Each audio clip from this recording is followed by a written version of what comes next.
నువ్వేమన్నా పతిత్తువా? ఈ యొక్క సనాతన హిందూ ధర్మం నువ్వు పరిరక్షకుడివా? నువ్వు ఒక్కడివే నువ్వు చేసేది అది కాదా అని ఒక మాట అన్నాడు. అది బాగానే చూసారే. యథార్థానికి ఆయనకి నాకు ఏ గొడవ మీ ఫ్యాన్ సార్ నేను.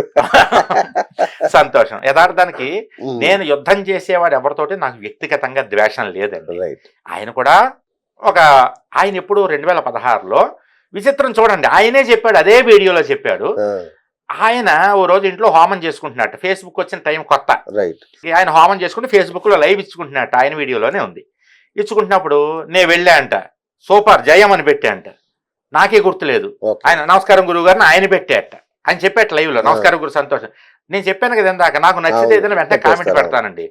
అయితే ఆయన నేనే ఏం అనలేదు యథార్థానికి. ఆయన ఏమన్నా ఇక్కడ ఈ నెంబర్ రాసుకోండి, ఇక్కడ 45 నెంబర్ రాసుకోండి, ఇలాంటివేవో చెప్పాడు. నేను ఒక్క కామెంట్ లేదండి అందులో, నేను కామెంటే చేయలేదు. జస్ట్ ఇలా చూస్తూ ఉంటాను, ఆయన ఇంట్రెస్ట్గా చెప్తూ ఉంటారు. వెంటనే ఒక్క నిమిషం నిర్లిప్తంగా ఉండి చుట్టూ వెతుక్కుంటాను అనమాట. ఇలా ఆయనకి నేను చుట్టూ వెతుక్కున్నందుకు బాధ రాలేదుట, మొగుడు తన్నినందుకు కాదు, తోటుకోళ్ళు తొంగు చూసినందుకు బాధ వచ్చినట్టుగా కింద కామెంట్లు గురువు గారు కర్రమ్మంటారా అని చెప్పి వాళ్ళ కామెంట్లు పెట్టారట కింద. దానికి ఆయన బాధ కలిగి నన్నే అంటావా, నువ్వేమన్నా పత్తిత్తువా, నువ్వేమన్నా సత్యహరిశ్చంద్రుడివా అన్నాడు. నేను సత్యహరిశ్చంద్రుడు భయ్, నేను సత్యహరిశ్చంద్ర, నేను పత్తిత్తునే కాదని చేయమను. ఏమండి మన బతుకేంటో మన వీడియో కింద కామెంట్లు చెప్తాయండి మనం ఎలాంటి వాళ్ళు అనేటట్టు. కొంతమంది 100లో ఒక 10 మంది ఎప్పుడూ కూడా విమర్శించే వాళ్ళు ఉంటారు. సాక్షాత్తు మహాపురుషుడైనటువంటి రాముడికే తప్పలేదండి. కాబట్టి ఒక 10 మంది ఎప్పుడు విమర్శించేవాళ్ళు, తిట్టేవాళ్ళు, పని కట్టుకుని తిట్టడానికే ఉంటారు. ఎఫెక్టెడ్ పీపుల్ కొంతమంది ఉంటారు. ఉదాహరణకి నేను అమ్మ తెల్లవారుజాము లేపి దీపారాధన చేసుకోండి లేచి అని చెప్పాను అనుకోండి. ఆడవాళ్ళు చేస్తుంటే మగవాళ్ళు కొంచెం చికాగ్గా హాయిగా పడుకోకుండా తెల్లవారుజాము లేవమంటుంది, ఇల్లు తుడుచుకోవాలంటుంది, ఈయన పెద్ద తలకాయ నొప్పిగా తయారయ్యారు చిర్రావురు గారు అని ఆ కోపంతో పెట్టేవాళ్ళు ఉంటారు. అంటే ఎఫెక్టెడ్ పీపుల్, నా వల్ల ఎవరైతే ఎఫెక్ట్ అయ్యారో వాళ్ళు తిడతారు, కానీ ఎఫెక్ట్ కాని వాళ్ళు తిట్టరు. పాపం 100లో 10 మంది ఉంటారు అలాగే. అది ఎవరికైనా 30% కూడా నెగ్లిజిబుల్ కదా. ఒకవేళ ఇదే మన ఇద్దరం ఈ మాట్లాడుకుంటున్న వీడియో కింద 100లో 90 మంది బ్యాడ్ గా కామెంట్లు పెట్టారు అనుకోండి, అప్పుడు నేను ఆలోచించుకోవాలి నేను ఏం చేస్తున్నాను, నేను ఎటువైపు వెళ్తున్నాను పునరాలోచన చేసుకోవాలి. కానీ నేను ఎప్పుడు ఏం చేస్తా అంటే, మనకి పెద్దవాళ్ళు సింహావలోకనం అని ఒక మాట చెప్తూ ఉంటారు. సింహం 10 అడుగులు వేసాక ఒకసారి చుట్టూ అలా చూస్తుంటా, కానీ నేను ప్రతి అడుక్కి చూసుకుంటాను. నేను చేసేటటువంటి ప్రతి వీడియో రేపొద్దున్న దీనివల్ల ఎలాంటి రావచ్చు ప్రమాదం అనేది అని అన్ని ఆలోచించుకున్న తర్వాత నేను అప్లోడ్ చేస్తాను అన్నమాట. కాబట్టి ప్రతి అడుగడుక్కే నేను ముందడుగు వేస్తాను. కాబట్టి నా వీడియోల కింద చూడండి దాదాపుగా 80-90% అందరూ సంతోషంగా ఉంటారు అనమాట. అది ఎందుకంటే మనం, ఆయన అన్నాడు నువ్వేమన్నా పత్తిత్వా, నువ్వు డబ్బులు తీసుకోలేదా అన్నాడు. నేను మోసం, డబ్బులు తీసుకోకపోవడం ఏంటంటే, డబ్బులు తీసుకుని ఎవరు చేస్తారు? జ్యోతిష్యం చూసేటప్పుడు ఫీజు తీసుకోకుండా ఉచితంగా ఎవరన్నా చేస్తారా? శాస్త్రంలో ఉచితంగా చెప్పొద్దని చెప్తుంది శాస్త్రం కూడా. ఇప్పుడు ఒక పూజ చేసామనుకోండి, పంతులు గారు మీ ఇంటికి సత్యనారాయణ ఫ్రీగా చేయించి వెళ్ళిపోయాడు అనుకోండి, మీకు ఫలితమే ఉంటుంది. అక్కడ ఒక కష్టపడినందుకు మీరు ఒకటి ఇవ్వాలి. నేను అదే చెప్తా, నేను జనాల దగ్గర డబ్బులు తీసుకోలేదు అనొద్దు. నేను ఒక పూజ పెడతా, 1,00,000 రూపాయలు కట్టి కాశీలో చేయించుకోలేనటువంటి వాళ్ళు 25,000 కట్టి నా దగ్గర చేయించుకుంటారు. 41 రోజుల పూజ గోత్రనామాలతో చేస్తాం. మీరు గృహసిద్ధి హోమం అని వీళ్ళు చేస్తూ ఉంటారు, 3,000 రూపాయలు తీసుకుంటారు ఒక్కొక్కళ్ళకి. నేను 500 రూపాయలకి చేస్తాను.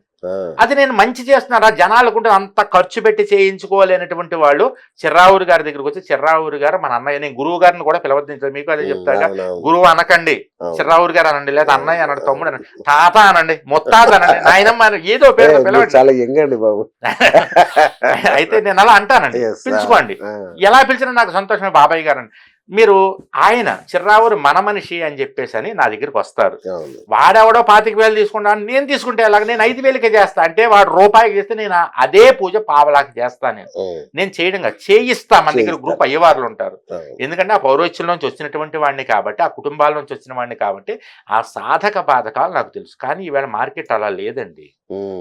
ఎవడొస్తే వాడిని తలంటేద్దాం, దోచేసుకోవాలని. అలా ఎవరైతే దోచుకోవాలనుకుంటున్నారో వాళ్ళకి నేను సింహస్వప్నంలో తయారయ్యాను వాళ్ళకి. అందువల్ల కొన్ని కామెంట్లు వస్తాయి. ఆయన చెప్పినట్టుగా ఏమన్నా పత్తిత్తాడే, నేను పత్తిత్తునే రా అన్న, నేను పత్తిత్తునే చూసుకోపో తొడగొడుతున్నా అని చెప్పా. నేను తప్పు చేసి కింద కామెంట్లు చూసుకో అన్న. 100లో 90 కామెంట్లు మనకి ఓపెన్ గా చెప్తారు, గురువు గారు బాగా చేయిస్తాను. అట్లా నేను భయపడినండి, ఫస్ట్ ధైర్యంగా ఉంటాను. ఎందుకంటే మన ధర్మాన్ని నమ్ముకున్నాం, న్యాయంగా ఉన్నవాడు గొంతు ఎప్పుడు గట్టిగానే ఉంటుంది. అది కానీ ఒక్క విషయంలో నేను కూడా కొంచెం ఫీల్ అయ్యా. మాతాజీ విషయంలో మీరు వాడిన భాష కొంచెం బాగాలేదేమో అనిపించింది నాకు. బాలేదు, ఉమ్, నేను ఒప్పుకుంటా. ఉమ్, ఎందుకంటే నా భాష బాలేదు, ఆ, ఎట్ ద సేమ్ టైం ఆవిడ భాష బాలేదు కాబట్టి నేను ఆ భాష వాడాల్సి వచ్చిందని చెప్తాను నేను. ఓకే. ఎందుకంటే నేను డిఫెన్స్ చేసుకోవడం కాదు కానీ, సెల్ఫ్ డిఫెన్స్ కాదు కానీ, ఆవిడ ఏమందంటే ఆ వీడియోలో శివలింగం, లింగం అంటే అది లింగం అంటే అసహ్యంగా దరిద్రంగా అనిపిస్తుంది, ఆ, కానీ శివలింగం మంచిదే, శుభమే, కిందంతా యోని, పైన ఒక లింగం. ఇదేంటిది మన శ్రీచక్రం. శ్రీచక్రం అనేది అది సాక్షాత్తు యోని స్వరూపం. ఉమ్, ఇప్పుడు యోనిని తెలుగులో ఏమంటారంటే అది పచ్చి బూతు. అవును. మనం సంస్కృతంలో అలా అంటున్నాం అంతే. సంస్కృతంలో అనే భాష ఏదో యోని అంటే అందంగా వినిపిస్తుంది అంతే ఆ మాట. అంతే, అవును. లింగం అంటే అందంగా అనిపిస్తుంది. దాన్ని తెలుగులో చూసేటప్పటికి అది పచ్చి, మనం మాట్లాడుకుంటే అదే, అన్పార్లమెంటరీ లాంగ్వేజ్ అది. కరెక్ట్, అవును, దాన్ని మనం చెప్పేటప్పుడు సమాజంలో చెప్తున్నాను, నువ్వు ఇంట్లో ఉన్నప్పుడు ఎలా అన్నా చేసుకుంటా నేను. అవును. నువ్వు ఇంట్లో పూజ చేసుకుంటున్నావా, నిన్ను ఎవడు అడగడు. నువ్వు వీడియో పెట్టి మీడియాలో పెడితేనే అక్కడ ప్రాబ్లం వస్తుంది. ఉమ్, నువ్వు యూట్యూబ్లోకి వచ్చావు, నేను నువ్వు అందరూ ఒకటే ప్లాట్ఫామ్ మీద ఉన్నాం. అవును. ఉన్నప్పుడు నువ్వు చేసేటటువంటి, నువ్వు స్త్రీవి తల్లి, నువ్వు చెప్పేటప్పుడు నువ్వేదో ఇంత బొట్టు పెట్టుకొచ్చావు కాబట్టి నిన్ను ఇంట్రెస్ట్గా వింటారు ఎవరో మాట్లాడియో స్వామీజీ. అవును, ఎందుకంటే మన ఇండియన్ కల్చర్లో స్వామీజీని గౌరవించే సంస్కృతి ఉంది కాబట్టి అవును. మనం వింటాం. విన్నప్పుడు అసలే పసిపిల్లల దగ్గర నుంచి 80 ఏళ్ళ వృద్ధుల వరకు అత్యాచారాలు జరుగుతూ ఏదేదో జరుగుతున్న టైంలో నువ్వు యోనిలో లింగం ఇవన్నీ అంటే వినేవాడు వెర్రెక్కిపోతాడు అంటా నేను. అవును. వినేవాడు వెర్రెక్కిపోతాడు. ఉమ్, కాబట్టి అలాంటి మాటలు మాట్లాడద్దు అని కొంచెం ఘాటుగానే, నువ్వు ఇలా మాట్లాడుతున్నావంటే ఏదో ఇంతకు ముందు జీవితం మర్చిపోలేకపోతున్నావేమో. యథార్థానికి ఆవిడకి పెళ్ళయి భర్త పిల్లలు ఉన్నారట. నేనంటే ఆ డ్రెస్ చూసి నేను ఆవిడ సన్యాసి అనుకున్నా. దానికి నేను మనస్ఫూర్తిగా ఒక వీడియోలో చెప్పేసాను కూడా. ఇంతకుముందు ఇంటర్వ్యూలోనే నేను అన్నాను కూడా, నేను అలా అనుకోలేదు, ఆవిడ సన్యాసిని అనుకున్నాను, ఇంతకుముందు జీవితం గుర్తొస్తుందేమో, సంసారం గుర్తొస్తుందేమో అన్న, అది కూడా తప్పు కదా యథార్థానికి అని చెప్పి అన్నాను అనమాట. కాబట్టి కొన్ని విషయాల్లో ధ్వనించిన విధానం వేరుగా ఉంది. నేను నా ప్రవర్తన మీ మాటను బట్టి ఉంటుంది. మీరు నా మీద ఒక రాయి వేస్తే నేను ఒక రాళ్ళ గుట్ట వేసేస్తా, ఇదే చెప్తాను ఎక్కడికి వెళ్ళినా. సరే, ఎంత మార్షల్ ఆర్ట్స్ వస్తే మాత్రం మీరు భయపడకపోతే ఎలా? అంటే అలాని కాదులేండి, కానీ సమాజం బాగాలేదండి, సమాజం పరిస్థితి బాగాలేదు. ఇలాంటప్పుడు మనం మాట్లాడే ప్రతి మాట కూడా చాలా జాగ్రత్తగా మాట్లాడాలి. జనంలోకి వెళ్ళే మాటలు 2009లో గరికపాటి గారు దరిద్ర నారాయణుడు అనేటటువంటి ఒక కామెంట్ చేసి దాని గురించి జనాల్ని నవ్వించడం కోసమని ఆయన కవి, ఆయన చెప్పినటువంటి మాటలు 2024లో అంటే ఎన్నేళ్ళ తర్వాత, సుమారు 15 సంవత్సరాల తర్వాత బయటకు వచ్చి రచ్చ అవుతుంది ఇప్పుడు. కాబట్టి ఎప్పుడో మనం మాట్లాడిన మాట ఎప్పుడుకో బయటికి రావచ్చు. కాబట్టి ఏంటంటే మనం మాట్లాడే మాటలు జాగ్రత్తగా ఉండాలి తల్లి అని నేను చెప్పాను. దానికి ఆవిడ ప్రతి స్టూడియోకి వెళ్ళి, కనపడిన స్టూడియోకి అలా వెళ్ళడం, నా మీద ఇంటర్వ్యూ ఇవ్వడం, 15 స్టూడియో వెళ్ళడం. ఆ చిర్రావు నన్ను ఎలా తిట్టాడు, ఆయన వేద పండితుడు, నేను వేద పండితుని ఏంటి, నేనేదో డిగ్రీ వరకు చదువుకుని NIT సాఫ్ట్వేర్ ఇంజనీరింగ్ చేసుకుని ఏదో జాబ్ చేసుకుంటూ దాంతోపాటుగా కుల వృత్తిగా వచ్చినటువంటి పౌరోహిత్యం చిన్నప్పటి నుంచి మా తాత దగ్గర నేర్చుకుని అసలు పౌరోహిత్యం మానేసా. 12 ఏళ్ళు అయింది నేను ఈ ఫీల్డ్ లోకి వచ్చిన తర్వాత, అసలు మానేసా. కాబట్టి ఏంటంటే నేనేది ఏంటంటే, ఇప్పటికి మీరు వేదంలో చాలా విషయాలు మంచి బ్రహ్మాండం కోట్ చేస్తారు, డీకోడ్ అంటే చెప్పడం వరకు పెద్దలు చెప్పింది విని పుస్తకాలు చదువుతూ ఉంటాను కాబట్టి చెప్తుంటానండి. నేను చాలా సూక్ష్మమైన విషయాలు కూడా విన్నాను మీ దగ్గర నుంచి. తెలియాలండి జనాలకి. ఎందుకంటే ఆకాశాత్ పతితంతోయం యథాగచ్చతి సాగరం సర్వదేవ నమస్కారం కేశవం లేదా శంకరం ప్రతిగచ్చతి. ఆకాశం నుంచి కొన్ని కోట్ల చినుకులు పడతాయి కదా, కానీ ఆ పడిన చినుకులన్నిటినీ కూడా సగం భూమి లాగేసుకుంటుంది. మిగిలినటువంటివి పిల్ల కాలువలుగా, వాగులుగా, వంకలుగా వెళ్ళి నదులుగా వెళ్ళి సముద్రంలో కలుస్తాయి. అలాగే మనం ఏ మంత్రం చెప్పినా, ఏ నామం పలికినా, ఏ కీర్తన చేసినా సరే అవన్నీ కూడా అంత్యంగా సర్వదేవ నమస్కారం. మీరు ఏ దేవుడికి నమస్కారం చేసినా కేశవం విష్ణుమూర్తికే చేరుతుంది, శంకరం ప్రతిగచ్చతి శివుడి దగ్గరికి వెళ్తుంది. కాబట్టి మనం చెప్పడం ఏం లేదండి, మనం చెప్పడం వరకే. కాకపోతే వచ్చిన గొడవ ఏంటంటే, మనం మంచి చెప్తే మనకి 1,00,000 వ్యూస్ వస్తే, నోటుకు వచ్చినట్టు వాగేవాడికి మిలియన్ల వ్యూస్ వస్తాయి. ఇవాళ అలా ఉందండి, మీడియా అనేది అలాగ ఉంది. ఇప్పుడు మీరు నన్ను ఇక్కడ కూర్చోబెట్టారు, మీరు అడిగారు నన్ను, అయిపోయింది. నేను ఒకటి చెప్తాను, నా తర్వాత ఈ సీట్లో ఇంకొక ఆయన వస్తారు. సగం మీ మీడియా కూడా జాగ్రత్తగా ఉండాలంట. ఈవేళ ఏమైందంటే పొంగాలుగా ఛానల్స్ వచ్చేసి ఎవరో ఒకళ్ళు కూర్చుని ఇవాళ టార్గెట్, ఇవాళ కూర్చోవాలి, 5 వీడియోలు కావాలి, ఇవాళ అప్లోడ్ చేయాలంటే ఎవరో ఒకళ్ళు కూర్చోబెట్టి సబ్జెక్ట్ ఉన్న వాళ్ళని, లేని వాళ్ళని, హాఫ్ నాలెడ్జ్ కానీ జీరో నాలెడ్జ్ వాళ్ళని కూర్చోబెట్టే పరిస్థితి వచ్చింది. కరెక్ట్ కరెక్ట్ వీళ్ళు ఏం చేస్తున్నారు, నోటికి వచ్చింది అలా మాట్లాడుతున్నారు. అవును ఈ యూట్యూబ్ చూసేవాడికి ఏదో ఒకటి కనపడుతుంది, అది నిజం అనుకుంటాడు. అవును ఇప్పుడు చిర్రావురు గారు తెలిసిన వాడు చిర్రావురు గారు చాగంటి ఆయన తెలుసుంటే చాగంటి ఆయన్ని ఫాలో అవుతారు. అవును ఇప్పుడు ఏమీ తెలియని వాడు ఏం చేస్తాడు, ఏదో ఒకటి కనపడి ఏ మొక్క లేని చోట ఆమదం మొక్కే మహావృక్షం అట, కరెక్ట్. అలా తయారైపోయిందండి పరిస్థితి. దానికి మనం ఏం కొద్ది చేయాలి? రోజులు మావిడ రోజు ఇంట్లోని వస్తువులను చెస్ బోర్డుల మీద అవి జరుపుతాం కదా, అవునండి. అలా జరుపుతుండేది. ఇవాళ వచ్చి బీరు ఇటు పెట్టు అనేది, బంచం ఇటు పట్ట. ఇది నాకు అర్థం కాలేదు, ఏం చేస్తున్నావే నువ్వు అంటే అప్పుడు తెలిసింది ఈ పరిహారాల ఎఫెక్ట్ ఇదంతా. అదేనండి. ఇంట్లోని వస్తువులు చిందరవందరూ చేసేసి ఒకటి పట్టిక లోచాడు. ఒక ఆయన ఏం చెప్పాడు ఈ మధ్యన, గ్యాస్ పక్కన ఆగ్నేయంలో దీపం పెట్టన్నాడు. గ్యాస్ రెగ్యులేటర్ ఉంది అక్కడ, దాని పక్కన ఆవిడ దీపం పెట్టింది.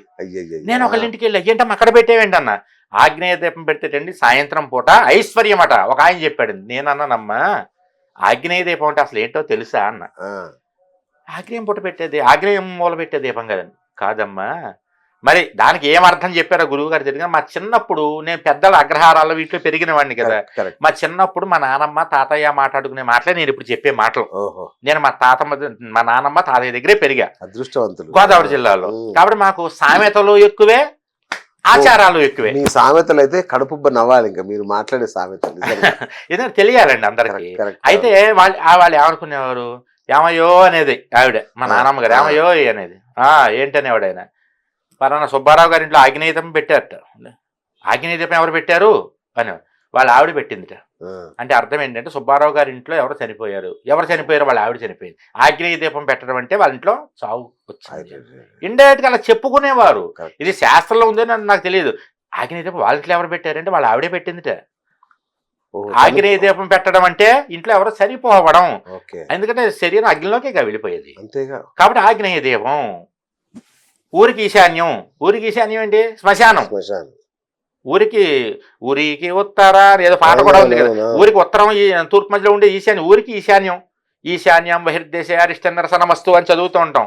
ఈశాన్యంలో ఇంటికి ఈశాన్యం పూజ గది, ఊరికి ఈశాన్యం శ్మశానం. కాబట్టి కొన్ని పదాలు మనం ఈ మధ్యన ఏదో నోటు వేసినట్టు చెప్తున్నారు, కానీ వాటి వెనకాల చాలా అర్థం ఉంటుందండి. ఆవిడ అలా పెట్టింది, ఆగ్నేయ దీపం పెట్టింది. ఆ వేడికి రెగ్యులేటర్ అంటుకుని ప్రమాదం జరిగితే ఎవరిది బాధ్యత? ఈ చెప్పిన ఆయన ఏమన్నా వచ్చి వాళ్ళ కష్టాలు, వాళ్ళ పిల్లలకి కష్టాలు తీరుస్తాడా? ఆ ఇల్లుని ఏమన్నా కాపాడతాడా? ఈ మధ్యనండి నోటు వచ్చినట్టు చెప్పేయడం బాగా ఎక్కువైపోయిందండి. చిన్నవాళ్ళు కాదు, పెద్దవాళ్లే, పెద్ద పండితులే. అది మనం ఏం చేయాలో అర్థం కావట్లేదు. విమర్శిస్తేనేమో గుంపు కింద వచ్చి పడిపోతున్నారు మీద కామెంట్ల రూపంలో. ఏం చెయ్యాలి? నిజంగా పరిహారాల బెడద అయితే చాలా ఎక్కువ అయిపోయింది. బెడద కాదండి, ఇది ఒక మిడతల గుంపులో తయారైంది. సీరియస్ గా దీనికి ఏదో చేయాలి నిజంగా. అవునండి, ఏం చేయాలి అర్థం కావట్లేదు. నేను చాలా వార్నింగ్లు ఇచ్చి చేసినా సరే పెద్ద వాళ్ళు తగ్గించుకున్నారు కొంత. కానీ కొత్తగా వచ్చేవాళ్ళు, మన గురించి తెలియని వాళ్ళు, మన వీడియో చూడేవాళ్ళు, వాళ్ళు చెప్పుకుంటూనే పోతూనే ఉన్నారు. ఒక ఆవిడ మన వీడియో పెట్టి దీపావళి గట చెప్పేదండి, దీపావళి రోజు ఏం పూజ చేయాలి, ఏం స్వాగతం నేను చెప్తే నాకు 2 లక్షల వ్యూస్ వచ్చాయి ఆ వీడియోకి. ఆవిడ ఏం చేసింది, ఒక గాజు పాత్ర ఒకటి తీసుకుని దీపావళి రోజున ఇందులో నీళ్లు పోయండి అంది. నీళ్లు పోసింది, దాంట్లో ఒక గోల్డ్ చైన్ వేసి దీపావళి సాయంత్రం 5 గంటలకు వేయండి. ఇందులో 7 గంటలకి గోల్డ్ చైన్ తీసి మెల్ల వేసుకుని నీళ్లు తాగేసేయండి, లక్ష్మి కలిసి వస్తుందంటే 8 మిలియన్ల వ్యూస్ వచ్చాయి ఆవిడకి. ఇంకేం చేయాలి చెప్పండి? ఏమనాలి ఇక? జనాలు ఏమంటాం? వాళ్ళకి ఏముంది? ఇదివరకు అంటే 250 రూపాయలు పెట్టి 1 GB కొనుక్కుంటే దాన్నే నెల మొత్తం వాడుకునేవాడు. ఇప్పుడు రోజుకి 3 GB 4 GB వస్తే విలువ లేకుండా అయిపోయిందండి. అప్పుడే బాగుంది అనిపిస్తుంది నాకు. జనాల చేతిలోకి మరీ ఎక్కువ వెళ్ళిన ప్రమాదమే. అంతే కదా. ఎన్ని అందుబాటులో ఉన్నాయి వీడియోలు, ఎన్ని. అసలు పిల్లల వీడియోలు చూస్తుంటే నాకు భయం వేస్తూ ఉంటుంది. ఇంట్లో పిల్లలు సెల్ ఫోన్లు గుంజుకుంటూ ఉంటాను. కరెక్ట్. వాళ్ళు బెదిరిస్తున్నారు, త్రో అవుట్, మీ చేతిలో ఫోన్ ఉందంటే త్రో అవుట్ అంటూ ఉంటారు. విసిరేస్తా బయటకి అని చెప్తాను. అయినా సరే నేను లేని టైం చూసేస్తుంటారు వాళ్ళు. అలా అయిపోయిందండి పరిస్థితి. మనం ఏం చేయలేని పరిస్థితి, చెయ్యి దాటిపోయింది. పరిహారాల పేరుతో ఆధ్యాత్మిక గోండాగిరి నడుస్తోంది. ఇది ఒక గోండాగిరి అండి. ఇది పలానా రోజు అది ఇది చెయ్యకపోతే ఇంక అయిపోయింది. పక్క ఆవిడేమో, ఇగో చూసావా మేము చేసుకుంటున్నాం, రేపొద్దున మీరు చేయట్లేదే, మీరు చేసుకోవట్లేదు అంటే అయ్యో పక్క ఆవిడ చేసి ఆవిడ కోర్టులో వచ్చేస్తే నేనేమన్నా మిస్ అయిపోతానేమో అని ఈవిడ మొదలెడుతోంది. చివరికి ఒక ఆవిడ ఉంటుంది, మీ పాత బట్టలు కనుక ఎవరికైనా ఇచ్చారంటే నాశనం అయిపోతారు, వాళ్ళు ఎదిగిపోతారని చెప్పింది. నేను చూసి తర్వాత అసలు బుద్ధి ఉందా లేదా, ఎవడిలా చెప్పింది, మీ పనికిరాని బట్టలు ఏమన్నా ఉంటే చిరుగులు లేకుండా శుభ్రంగా ఉతికి శుభ్రంగా ఇవ్వండి అంటే అందరూ అవునని చెప్పంటే, తర్వాత ఆవిడ మళ్ళీ ఇంకో వీడియో చేసి ఆహా చుట్టాలకి ఇవ్వద్దానని బయట వాళ్ళకి ఇమ్మన్నా అని మళ్ళీ చెప్తోంది. బా. మాట మార్చేసింది. ఆ, అలా అయిపోయిందండి పరిస్థితి. నోటికి ఎంత వస్తే అంత. నాలా తగులుకునేవాడు ఎవరు లేకపోతే అండి అది చాలా ప్రమాదమే రాబోయే రోజులు. ఉమ్, ఆధ్యాత్మిక గూండాగిరి correct. ఇదంతా కూడా ఆధ్యాత్మికంగా మీరు చెయ్యకపోతే ఇంకా ప్రతి వాళ్ళు ఇదే చెప్తున్నారు. Correct. ఒక ఆయన చెప్తాడు బగలాముఖి ఆవిడ పూజ చేసుకోకపోతే కనుక చాలా డేంజరు, ఆవిడ పూజ చేసుకుని గదతోటి మీ శత్రువుల పళ్ళు రాలగొట్టేస్తుంది అంటున్నాడు. ఆ. తప్పు చేస్తే దుడ్డు కర్ర చేసిన ఆవిడ మీ పళ్ళు రాలగొడుతున్న ఆ విషయం మీకు తెలియదు కదా. కాబట్టి ఇది ఒక జనాలు ఒక రకమైనటువంటి దాంట్లోకి వెళ్ళిపోతున్నారు, ట్రాన్స్ లోకి. అవును. దాన్ని అలా తీసుకెళ్తున్నారు జనాల్ని. కరోనా తర్వాత మరీ విచ్చలవిడిగా పెరిగిపోయింది. Right, ఇప్పుడు మన దేశానికి, మన రాష్ట్రాలకి, మన సమాజానికి పట్టినటువంటి చీడ ఏంటంటే కరోనా కంటే పెద్ద చీడ ఆధ్యాత్మికమే. కరెక్ట్.